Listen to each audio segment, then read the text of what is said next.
Assalamualaikum warahmatullahi wabarakatuh. Ensiklopedia Al-Fatih kembali ke hadapan Anda untuk berbagi info Islami. Semoga menginspirasi aktivitas Anda hari ini.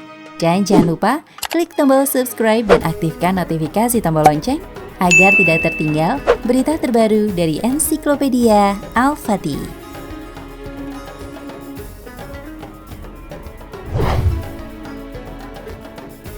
Beliau menyampaikan tentang seorang laki-laki yang menaiki punggung seekor sapi, sebagaimana orang-orang menunggang punggung kuda, keledai, dan bagel. Sapi ini ogah-ogahan, maka penunggangnya memukulinya agar berjalan lebih cepat. Tiba-tiba sapi itu menoleh kepadanya, lalu berkata kepadanya dengan ucapan manusia yang mengingkari perbuatannya yang menyalahi sunatullah pada makhluknya. Kami tidak diciptakan untuk ini, tetapi kami diciptakan untuk membajak sawah.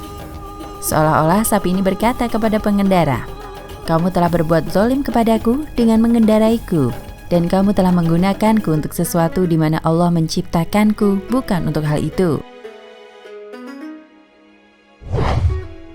Kezaliman adalah meletakkan sesuatu yang tidak pada tempatnya. Para sahabat takjub.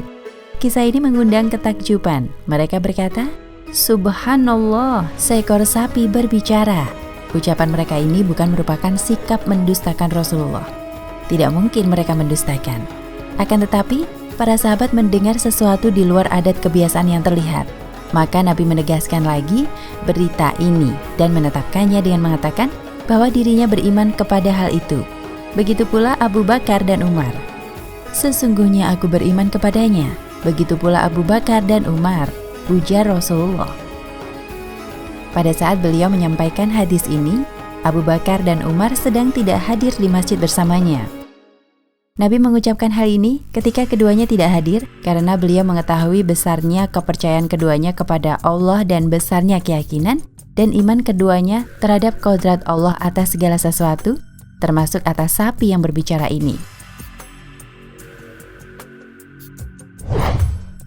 Selain sapi yang berbicara dengan penunggangnya, Nabi juga menceritakan kisah lain tentang seekor serigala dan seekor penggembala.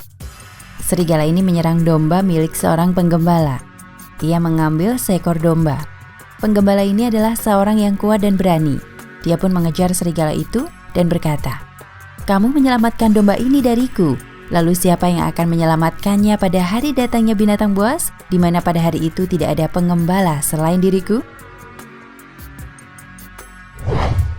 Abu Nuaim meriwayatkan dalam Dalailin Nubuwah bahwa kisah ini terjadi pada seorang sahabat yang bernama Uhban bin Aus. Seekor serigala menyerang dombanya. Serigala itu menerkam seekor domba.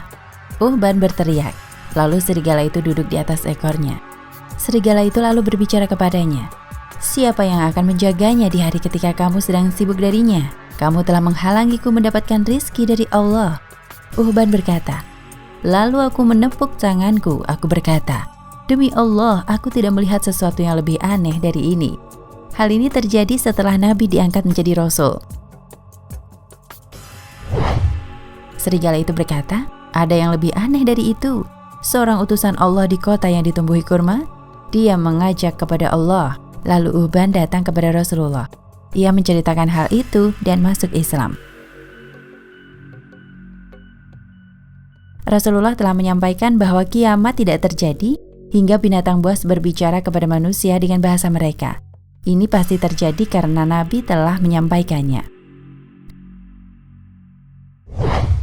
Syekh Umar Sulaiman mengingatkan, walaupun kita takjub bahwa ada binatang yang berbicara kepada manusia dengan bahasanya, kita tetap beriman dan mempercayai berita Nabi Shallallahu Alaihi Wasallam, orang yang jujur dan terpercaya. Kita tetap percaya kepada kodrat atau kekuasaan Allah Subhanahu wa Ta'ala.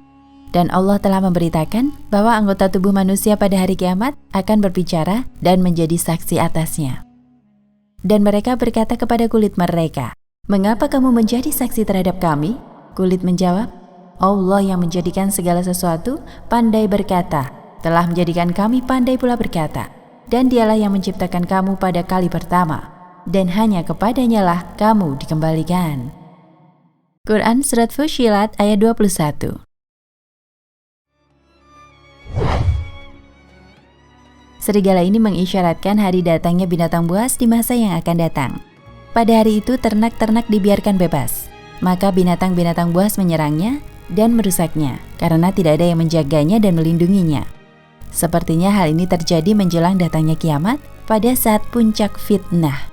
Sebagaimana orang-orang takjub terhadap seekor sapi yang berbicara, mereka juga takjub terhadap seekor serigala yang berbicara. Mereka mengucapkan apa yang mereka ucapkan, dan Nabi menjawab mereka dengan jawaban yang sama.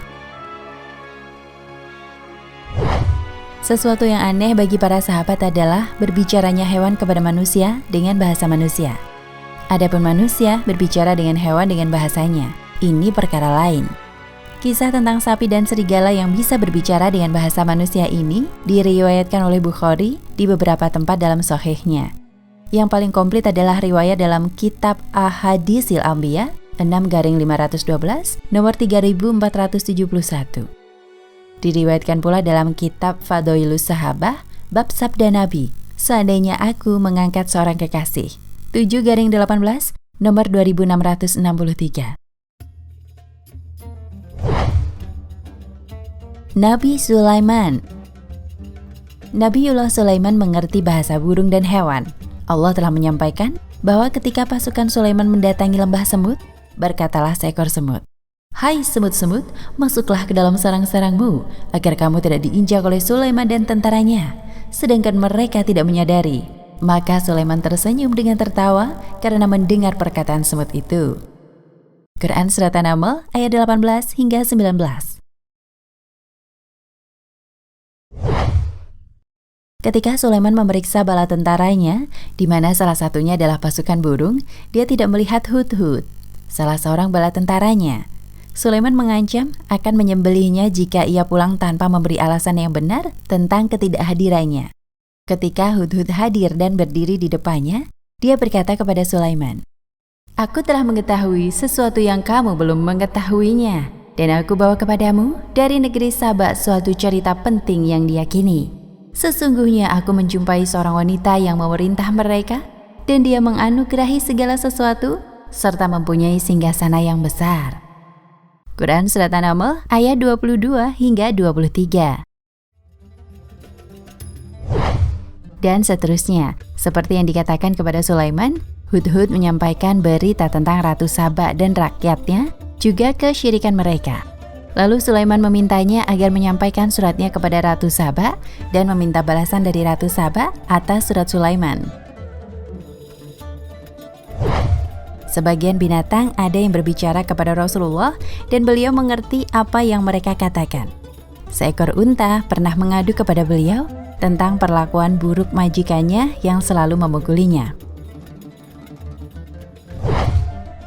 Keduanya membenarkan apa yang disampaikan oleh Rasulullah tanpa maju mundur, walaupun keduanya tidak hadir saat sholat subuh tersebut. Dan biasanya, keduanya tidak pernah tidak hadir kecuali jika keduanya sedang tidak berada di kota Madinah, bergabung dengan pasukan yang diutus oleh Rasulullah, atau mengemban tugas lain yang dibebankan oleh Rasulullah. Telah diketahui dari kehidupan Abu Bakar dan Umar bahwa kedua orang ini tidak pernah tertinggal sholat bersama Rasulullah jika keduanya sedang berada di dalam kota. Wallahu a'lam bishawab. Nah, pemirsa Ensiklopedia Al-Fatih, sampai di sini perjumpaan kita kali ini. Semoga menginspirasi.